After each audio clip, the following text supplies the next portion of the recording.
Assalamualaikum warahmatullahi wabarakatuh. Salam sejahtera, salam sehat semuanya. Kelas 8. Salam hormat buat Bapak Ibu yang selalu mendampingi anak-anak. Sehat selalu juga ya Bapak Ibu. Oke, anak-anakku sekalian, kelas 8 semester genap ini kita masuk ke dalam seni tari. Setelah PETS kemarin, saya harapkan kalian sudah dapat fokus kembali untuk belajar materi seni tari. Seni tari kelas 8 semester genap. Seperti biasa, kompetensi dasar yang harus kalian ketahui mencakup pengetahuan dan keterampilan. 3.1 memahami keunikan gerak tari tradisional. 3.2 memahami tari tradisional dengan menggunakan unsur pendukung tari sesuai iringan. Iringan itu apa, ayo? Iringan adalah musik dalam tari. 3.3 memahami penerapan pola lantai dan unsur pendukung gerak tari tradisional. 3.4 memahami penerapan pola lantai tari tradisional berdasarkan unsur pendukung tari sesuai iringan. Nah, keterampilannya praktek ya, dimana kalian di KD 41 harus meragakan keunikan gerak tari tradisional dengan menggunakan unsur pendukung tari. Unsur pendukung tari apa saja nanti akan kita bahas. 4.2 meragakan tari tradisional dengan menggunakan unsur pendukung tari sesuai iringan. 4.3 meragakan cara menerapkan gerak tari tradisional berdasarkan pola lantai dengan menggunakan unsur pendukung tari. Nah, 4.4 saya akan minta kalian memeragakan tari tradisional berdasarkan pola lantai dengan menggunakan unsur pendukung tari. Kemungkinan 4.4 ini kelompok atau bisa jadi nanti individu. Bagaimana pola lantai? Apa itu pola lantai? Kita akan bahas selanjutnya. Sebelum masuk ke dalam materi kita, saya ingin terlebih dahulu membahas tentang seni tari. Coba dilihat kembali catatan di kelas 7-nya tentang seni tari. Ayo, 7, 1, 2, 3, 4, 5, 6. Lihat kembali catatan buku tulisnya. Apa yang sudah kalian catat di kelas 7? Saya harapkan ada catatan-catatan, clue-clue kecil, kesimpulan-kesimpulan yang kalian dapatkan ketika Bapak Ibu, ketika Bapak Pendi, ketika saya memberikan materi berupa PowerPoint. Saya harapkan kalian ada catatan kecilnya ya. Oke. Seni tari. Pengertian seni tari berdasarkan Bagong Kussudiardjo seperti yang ada di foto ini ya. Beliau seorang seniman, koreografer, pelukis berasal dari Indonesia. Berkarir dalam bidang seni tari sendiri pada tahun 1954, memiliki pusat latihan Tarina yang didirikan di tahun 1958. Bapak Bagong Kussudiardjo ini dia selain koreografer, selain penari, dia pelukis, dia juga bisa memainkan musik, dia pun dapat berakting. Ya, beliau multi talented. Meskipun sudah almarhum, PLT ini yang didirikan pada tahun 1958 masih tetap berdiri sampai dengan detik ini. Oke, kata beliau, seni tari yaitu suatu seni yang berupa gerak ritmis yang menjadi alat ekspresi manusia. Gerak ritmis, kenapa berhubungannya dengan ritmis? Ritmis kan musik. Antara musik dengan seni musik dengan seni tari masih saling berkaitan. Hanya saja gerak ritmis yang dimaksud di dalam tari apa ya? Coba saya mau tanya dulu. Gerak ritmis dalam seni musik, apa arti ritmis dalam seni musik? Apa arti harmonis dalam seni musik? Ritmis dalam seni musik gimana? Bernada ya. Nah, di dalam tari bernada ini dimaksud dengan adanya hitungan, adanya iringan. Ya. Rasa yang termasuk yang ada dalam setiap gerakan. Kemudian nanti dari situ dapat dijadikan sebagai alat ekspresi manusia. Saya ulangi lagi ya, bahwa definisi seni tari menurut Bagong Kussudiardjo adalah suatu seni yang berupa gerak ritmis yang menjadi alat ekspresi manusia. Oke. Sebenarnya pengertian seni tari ini di kelas 7 juga sudah saya berikan. Ayo, 7456, masih adakah catatannya? Sebelum saya lanjut ke dalam pengertian seni tari menurut tokoh yang kedua, ada di kelas 7 saya menyebutkan kepada kalian apa media utama dalam tari, apa unsur utama dalam tari. Ayo, nanti akan saya tanyakan ketika kita masuk ya, dan itu akan ada ketika soal-soal tertulis nanti kalian kerjakan. akan nongol tuh. Jadi pelajari, dibuka lagi catatannya. Seniman kedua, budayawan kedua yaitu Bapak Sudarsono. Beliau merupakan seniman berkebangsaan Indonesia, merupakan guru besar dalam bidang seni dan sejarah budaya di Fakultas Ilmu Budaya Universitas Negeri Jakarta, Universitas Gadjah Mada, maaf. Ya, tahukah di mana Universitas Gadjah Mada? Ada yang tahu? Ada di Jogja. Ya, beliau merupakan seorang dosen. Wah, mantap banget ya, budayawan juga ya. Bapak Sudarsono ini saya tidak tampilkan gambarnya ya, kalian boleh cari di internet.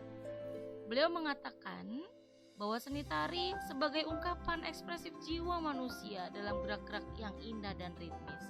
Hampir mirip ya pengertiannya menurut seperti Bapak Bagong Sudiarjo. Ungkapan ekspresif jiwa manusia dalam gerak-gerak yang indah dan ritmis, katanya Pak Sudarsono. Antara Bagong dan Sudarsono hampir sama. Beliau mengatakan bahwa seni tari gerak-gerak yang ritmis. Unsur utama, ya, unsur utama. Kalau kalian mencatat ketika kalian kelas 7 kemarin, unsur utama dalam tari adalah gerak. Media utama dalam tari adalah tubuh, anggota tubuh. Ya, kalau nggak ada tubuh gimana kita bergerak? Siapa yang bisa lihat? Ya kan, kalau nggak ada medianya sulit sekali. Ingat itu ya. Lalu unsur utama tadi kan saya katakan gerak. Nah, di dalam gerak ini harus mengandung 3 unsur lagi utama selanjutnya, yaitu ada istilah wiraga, wirama, wirasa. Sekarang saya minta kalian catat, ingat baik-baik apa yang saya ucapkan sekarang tentang pengertian wiraga, wirama, wirasa. Wiraga adalah kesesuaian gerak tari dengan anggota tubuh. Wiraga, kesesuaian antara gerak tari dengan anggota tubuh. Wirama, kesesuaian gerak tari dengan iringan. Kesesuaian gerak tari dengan iringan disebut wirama. Wiraga yang ketiga, kesesuaian gerak tari dengan yang ketiga wirasana, maaf ya, sepertinya tulisannya kurang jelas ya. Yang ketiga wirasa, yaitu kesesuaian gerak tari dengan ekspresi penjiwaan dalam karakter tari. Ya, wirasa adalah kesesuaian gerak tari dengan ekspresi penjiwaan dalam karakter tari, kurang lebih seperti itu. Wiraga di sini bagaimana, Bu? Maksudnya apa kesesuaian gerak tari dengan tubuh? Ketika seorang penari bergerak, seorang koreografer meminta penarinya bergerak, itu harus disesuaikan dengan pas tidak gerakan itu dibawakan oleh penari tersebut. Mampu tidak penari tersebut, itu harus dipikirkan. Wirama, tadi saya katakan bahwa kesesuaian gerak tari dengan iringan. Iringan dalam tari tidak selamanya dengan musik, bisa juga dalam bentuk hitungan. Hitungan dalam tari perlu kalian ketahui hanya sampai 8. Maksudnya ketika kalian bergerak, berhitunglah hanya 1 sampai 8. Contoh, kalian mencoba untuk jalan di tempat, ya, atau kalian membuka tangan kalian, kedua tangan kalian, lalu kembalikan lagi di depan dada kalian seakan seperti sembah. Bagaimana maksudnya, Bu Rai? Dibuka pada hitungan ke-1, dirapatkan kembali seperti sembah di depan dada hitungan kedua, begitu seterusnya. 1, 2, 3, 4, 5, 6, 7, 8. Nah, kalau misalnya kalian ingin melakukan gerak yang sama dengan hitungan selanjutnya, tetap kalian mengulang dengan hitungan ke-1 lagi, jangan 9, 10, 11, itu salah. Jadi setelah 8, kalian ulang lagi 1, 2, 3, 4, 5, 6, 7, 8. Lagi ulang 1 dan seterusnya. Saya ulangi lagi untuk contoh wirama ya, iringan dalam bentuk hitungan. Ketika seorang koreografer meminta penari itu bergerak jalan di tempat dengan hitungan 2 kali 8, penari itu menghitung dalam hatinya, ya, dengan seperti ini contohnya. 1, 2, 3, 4, 5, 6, 7, 8. 1, 2, 3, 4, 5, 6, 7, 8. 2 kali 8 kan tadi? Nah, bisa dengan hitungan. Oke, iringan juga apabila ingin menggunakan musik, boleh banget, itu juga tidak masalah. Biasanya memang seperti itu, tapi tidak selamanya menggunakan musik. Lanjut yaitu wirasa, kesesuaian gerak dengan ekspresi atau penjiwaan dalam karakter tari. Yes. Senyum ya. Saya langsung ambil contoh yang paling gampang yang pada umumnya yaitu senyum. Usahakan ketika menari senyum, tersenyum. Ya. Bu kalau membawakan karakternya dengan tidak tersenyum ya sudah. Nanti koreografer akan mengarahkan kapan senyumnya, kapan marah, kapan tidak usah senyum. Sorry, bukan marah ya. Siapa sih yang mau ngomong koreografer? Koreografer dalam tari yaitu seseorang yang mencipta karya tari. Apa hasil karya tarinya? Koreografi. Ingat. Kita lanjut ya. Unsur pendukung. Nah, setelah kalian tahu unsur utamanya, lanjut kalian harus ketahui adanya unsur pendukung dalam tari, yaitu tata rias, busana atau kostum tari, properti tari, pola lantai, setting panggung, dan setting tata lampu. Tata rias itu adalah riasan wajah ya yang digunakan ya, agar penari itu terlihat tampan dan terlihat cantik sesuai dengan gendernya, sesuai dengan karakter dalam tari itu. Busana, kostum tari biasanya harus sesuai. Kalau dalam tari tradisional harus sesuai dengan daerah, terus kemudian harus sesuai dengan keinginan dari koreografernya. Oke, properti dalam tari itu apa sih? Apa pengertian properti tari? Properti tari yaitu peralatan yang digunakan untuk menari. Saya ulangi, properti tari adalah peralatan yang digunakan untuk menari. Dibedakan dan memang beda ya nak ya antara busana dan properti ya, beda loh antara busana dan properti. Kalau busana itu memang sudah melekat di tubuh penari dan memang harus digunakan. Properti tidak seharusnya, tidak selamanya tarian itu menggunakan properti tari. Ingat, busana dan properti tari berbeda. Jangan pernah kalian mengatakan bahwa properti tari adalah rok. Kalaupun memang rok itu digunakan dalam properti tari, harus ada satu ciri khususnya. Paham ya? Selanjutnya yang keempat ada pola lantai. Nih, pengertian pola lantai ini, ayo. Tadi saya udah nyebutkan pengertian properti tari. Catat lagi pengertian pola lantai. Pola lantai adalah kalau yang masih ada tersimpan catatan di kelas 7, coba dilihat ya. Garis yang dilalui oleh penari di atas lantai, di atas pentas. Ya, garis yang dilalui oleh penari di atas pentas. Atau garis yang dilalui penari ketika penari itu berpindah tempat itu boleh, itu disebut dengan pola lantai. Oke. Lalu setting tata panggung. Setting tata panggung, setting tata lampu ini ada di atas panggung sudah pasti. Ya, adanya panggung. Setting tata panggung diperlukan untuk dapat menggambarkan tempat, situasi, kondisi, suasana dalam tarian tersebut. Setting tata panggung ini diperlukan ketika membawakan drama tari. Drama tari itu apa? Seperti apa, Bu? Seperti pertunjukan drama musikal itu perlu sekali. Pertunjukan yang tradisional seperti wayang wong, wayang orang itu perlu sekali tata panggungnya. Tata lampu itu tadi sudah saya katakan bahwa ada di atas panggung. Tata lampu pun sangat penting untuk memberikan suasana dalam cerita tari tersebut atau dalam memberikan ekspresi ketika seorang penari membawakan karya tari. Kita langsung masuk ya. Tari tradisional. Tari tradisional itu sendiri terbagi menjadi dua, tari tradisional klasik, tari tradisional kerakyatan. Tari tradisional klasik lahir dan tumbuh di lingkungan kerajaan. Ciri yang pertama. Ciri yang kedua, bentuk gerak tari baku tidak boleh dirubah-rubah. Ketiga, iringan tari berupa alat musik tradisional yaitu gamelan.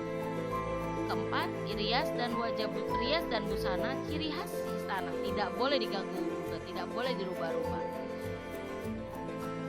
5. Dibawakan untuk upacara adat penyambutan tamu istana kenegaraan.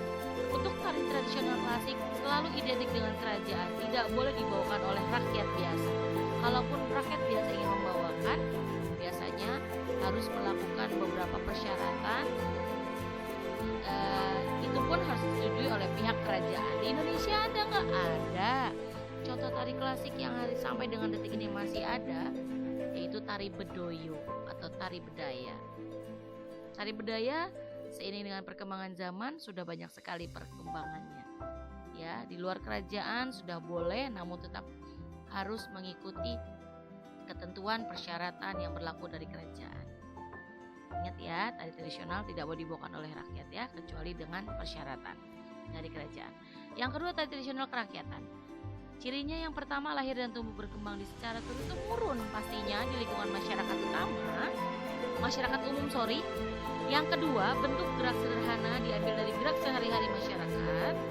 Ketiga, iringan musiknya berupa eksternal dan internal maksudnya di sini bukan internal.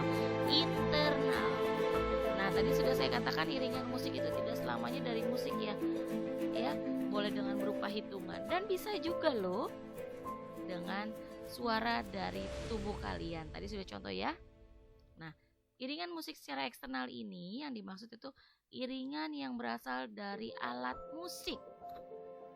Kalau internal, iringan yang digunakan pada tari yang berasal dari bunyi anggota tubuh. Bunyi anggota tubuh, misalnya bertepuk tangan, menepuk beberapa bagian anggota tubuh yang menimbulkan suara. Ingat ya, iringan musik eksternal itu musik tari dengan menggunakan alat musik. Sedangkan iringan musik internal, musik tari yang berasal dari bunyi anggota tubuh penari tersebut. Anggota tubuh penari, contohnya ada yang tahu tariannya apa? Saman dari Aceh. Kenapa? Kan dia bernyanyi, kemudian dia juga ketika menepuk badannya ada suaranya, buk gitu ya. Kemudian lagi ada kecak, suara cak. Nah, itu termasuk dalam iringan internal. Ciri yang keempat yaitu rias busananya menggunakan aksesoris alam, bebas. Yang terakhir dibawakan untuk hiburan dan upacara adat di kalangan rakyat. Ingat ya,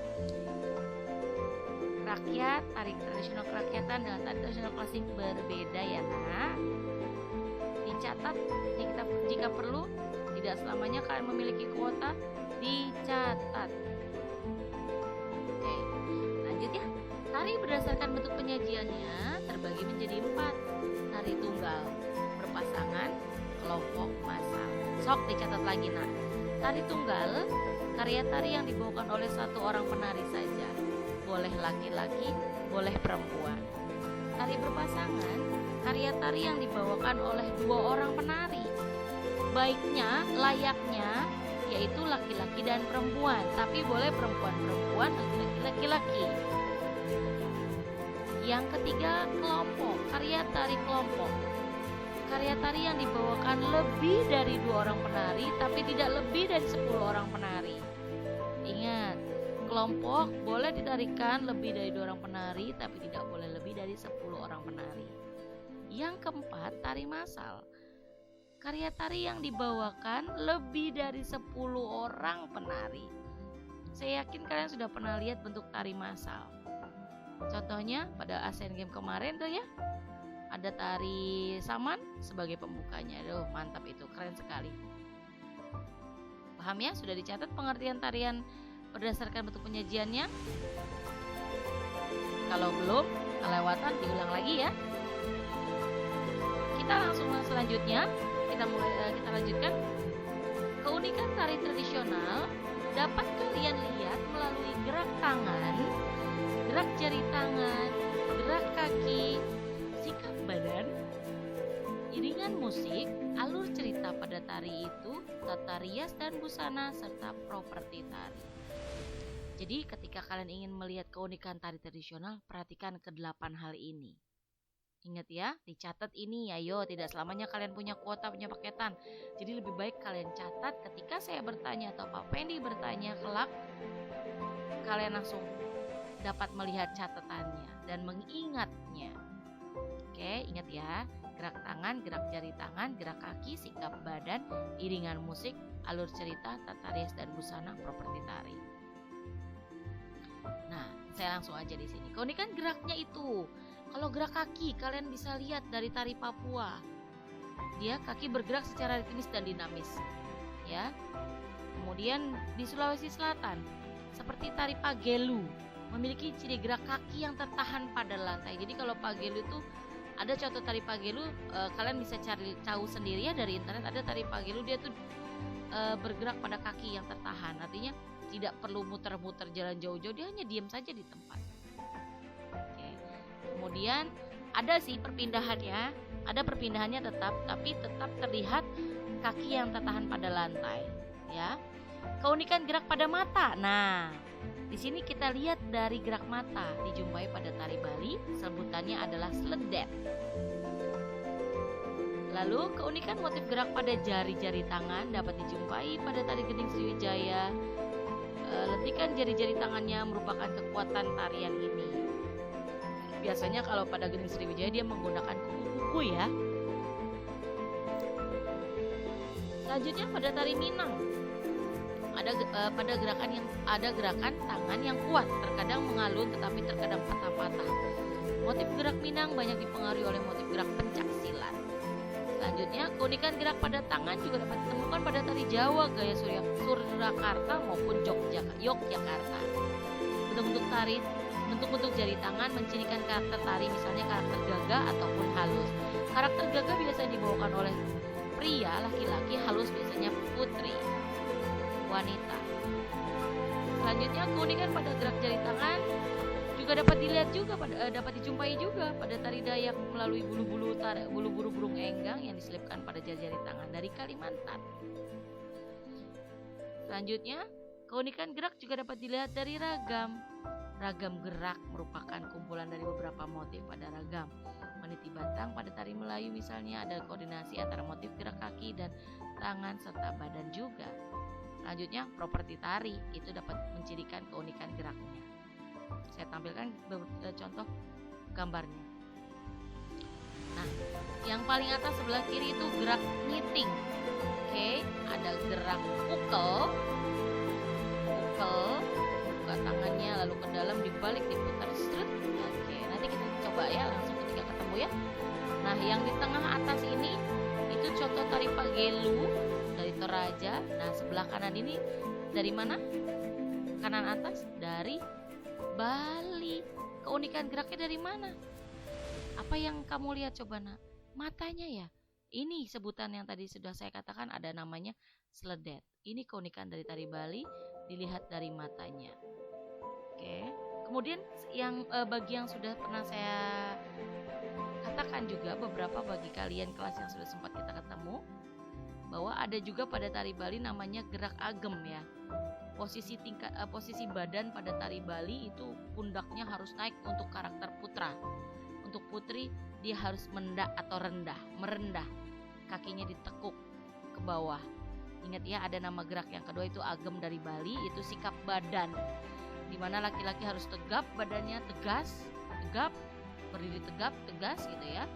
Perempuan tetap kondisi berdiri, boleh duduk gak Bu? Boleh, tapi sikap badannya lebih mendek atau merendah.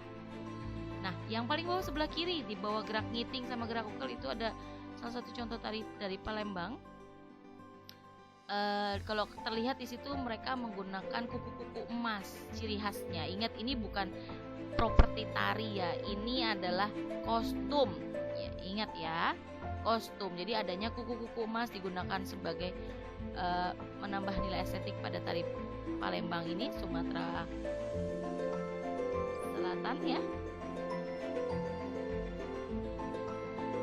Keunikan gerak tradisional sudah kita bahas dari tadi ya. Sudah saya katakan antara properti tari dan tata busana berbeda. Ayo perhatikan, jangan sampai salah. Sini ada tari Jawa, sebelah kanan paling atas itu tari Kalimantan, bawahnya Jawa Tengah kembali. Yang atas sebelah kiri, sebelah kanan samping Kalimantan itu ada dari Jawa, karakter Gagah Putra ya. Yang paling bawahnya ini yang kecil potongannya ini Tari Merak dari Jawa Barat. Oke, kalau dilihat dari sini keunikannya apa sih? Bisakah kalian kira-kira apa tebaknya? Coba, yang paling kanan atas ada bulu-bulu kan Kalimantan, itu ciri khasnya. Itu unik kan? Oke. Kita masuk ke penerapan pola lantai pada gerak tari. Pola lantai. Nah, tadi mungkin Bure ada sedikit kesalahan dalam penyebutannya. Pola lantai di sini adalah garis yang terbentuk di atas lantai atau panggung yang dilalui dan dibuat oleh penari. Contohnya, penari dapat membuat garis lurus dan garis lengkung. Ini ya, pengertian pola lantai tari dicatat di buku tulis. Garis yang terbentuk di atas lantai atau panggung atau pentas yang dilalui dan dibuat oleh penari. Garis yang dilalui itu bentuknya seperti apa? Garis lurus dan garis lengkung. Ini contoh bentuk pola lantai pada tari. Nah, ini bentuk panggung pola lantai pada tari, bentuknya seperti ini. Jangan salah. Lihat, ingat baik-baik. Inilah panggung yang harus kalian ingat. Bentuknya seperti trapesium tapi bukan trapesium. Ya, bagiannya seperti segitiga nih, sebelah kanan dan kirinya ini sama seukuran lah ya. Nah, bagian yang atas ini sama yang bawah beda. Panjangnya masih panjangan yang bagian B. Apa saja nih A, B, C, D, X ini apa? Ingat, catat baik-baik. A ini adalah belakang panggung atau backstage. B adalah depan panggung. C dan D adalah pintu masuk dan keluarnya penari.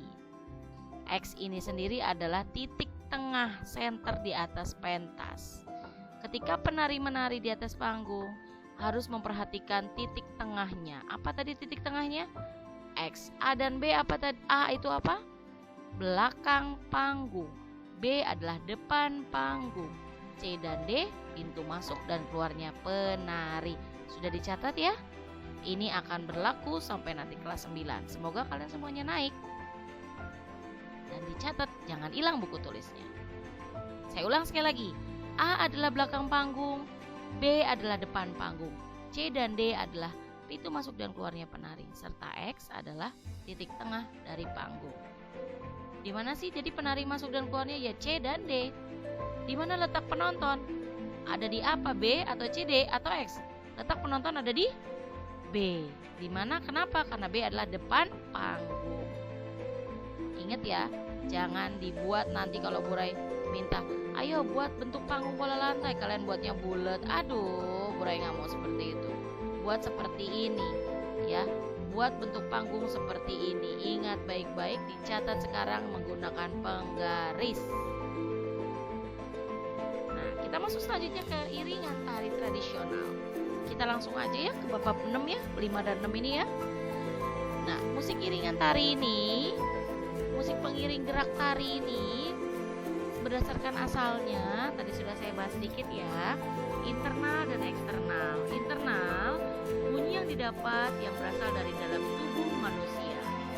Seperti tadi Saman tadi ada suara tubuhnya ya, kecak dari suara lagunya ya. Eksternal, bunyi yang didapatkan dari alat musik tradisional yang digunakan atau tidak non tradisional boleh, berupa gamelan atau gambang kromong atau alat-alat musik seperti biola yang dapat dipakai untuk mengiringi tarian modern ya, berupa balet itu bisa, piano bisa. Tapi karena untuk tari tradisional, gamelan untuk Jawa, gambang kromong untuk daerah DKI Jakarta. Ingat itu baik, oke? Fungsi dari iringan tari yaitu membantu dalam melakukan eksplorasi gerak. Eksplorasi gerak itu apa sih? Eksplorasi gerak itu pencarian gerak. Nah, di mana seorang penari harus bergerak. Ya, masih ingat tentang gerak maknawi, gerak murni? Itu sudah kita bahas di kelas 7. Lihat catatannya. Nah, ketika seorang penari mencari gerak maknawi atau terdapat gerak murni, itu dilakukan melalui eksplorasi gerak ini, ya. Selanjutnya fungsi yang kedua sebagai pencipta suasana tari. Adanya iringan ya buat kedua hal ini. Oke, ini tugas kedua. Wah, gelap ya. Kelihatan gak kali ya? Tugas kedua seni tari, nilai keterampilan. Tugas pertama sudah ya kemarin ya. Saya meminta kalian mengerjakan tabel halaman berapa tuh? 71 sama halaman berapa ya? Ada dua tabel yang harus dikerjakan. Saya harapkan kalian sudah mengerjakan. Nanti saya akan koreksi. Nah, sekarang kita lanjut ke nilai keterampilan. Silakan kalian perhatikan contoh gerak pada halaman 76 sampai dengan 80 sesuai dengan jenis kelamin kalian ya. Nah, kalian lihat itu ada yang laki-laki menggunakan rebana, atau kalian boleh menggunakan kecrekan kalau di rumah punya, silakan seperti contohnya di buku halaman 76 ya. Nah, atau di gambar sebelah kanan ini, satu contohnya ini untuk laki-laki. Kemudian perempuan di bawah kiri, tadi di atas kanan ini untuk laki-laki, di bawah kiri perempuan menggunakan kipas, kipasnya 2. Nah, kalian yang perempuan laki-laki geraklah sesuai dengan yang ada di buku tulis, di buku cetak seni budaya, maaf. Oke, sudah dilihat, sudah diperhatikan. Buatlah video gerakan tersebut. Saya minta kalian gunakan celana training olahraga. Tidak harus 243, yang penting celana training. Oke. Kemudian atasannya berupa kaos berwarna hitam. Boleh bergambar, boleh polos, hitam bebas. Ya. Gunakan juga properti sesuai ketentuan pada halaman tersebut. Properti tadi apa pengertiannya? Peralatan yang digunakan untuk menari. Yes. Kalau yang untuk laki-laki menggunakan rebana atau kecrekan, yang perempuan menggunakan 2 kipas 1 orang. Oke. Ketika kalian bergerak, silakan gunakan hitungan saja. Tadi sudah saya jelaskan ya. Iringannya hanya hitungan saja untuk tugas kedua ini. Apabila sudah, silakan masukkan ke YouTube kalian dan berikan link ke GC pertemuan ke-8. Bagaimana? Sudah mengerti? Kalau kurang paham, boleh kalian tanyakan kepada di WA grup seni budaya sesuai kelas. Tidak ada yang japri. Saya tidak akan menjawab yang japri. Kalian bertanya, sebutkan nama, berikan nama yang jelas pada WA kalian, lalu beritahu saya hal yang tidak kalian pahami pada WA grup sesuai kelas. Jangan japri, awas ya kalau japri. Oke, anak-anakku semuanya, perhatikan tugas kedua keterampilan ini. Ayo, tugas-tugas yang kemarin tentang seni rupa yang belum selesai, ayo dikumpulin karena akan ada pengambilan nilai, akan ada pembagian nilai untuk orang tua kalian, nilai PTS. Yuk, yang mau naik ke kelas 9, yang masih mau sekolah di 243, Burai akan sangat bersyukur. Kalian akan selalu semangat selalu ya. Saya senang kalau kalian masih ada di 243, tapi tentunya dengan semangat ya, dengan tekad bahwa kalian ingin menjadi seseorang yang lebih baik kelak. Terima kasih untuk pembelajaran kita hari ini, Nak. Terima kasih sudah mau mendengarkan saya. Terima kasih Bapak Ibu, orang tua yang telah mendampingi. Tetap terus mendampingi, tetap terus berkomunikasi ya Bapak Ibu dengan wali kelas dan sekolah. Tanpa Bapak Ibu, kita pihak sekolah tidak akan bisa apa-apa. Mari sama-sama kita jaga kesehatan juga ya Bapak Ibu. Assalamualaikum warahmatullahi wabarakatuh. Terima kasih semuanya. Salam sehat, salam budaya.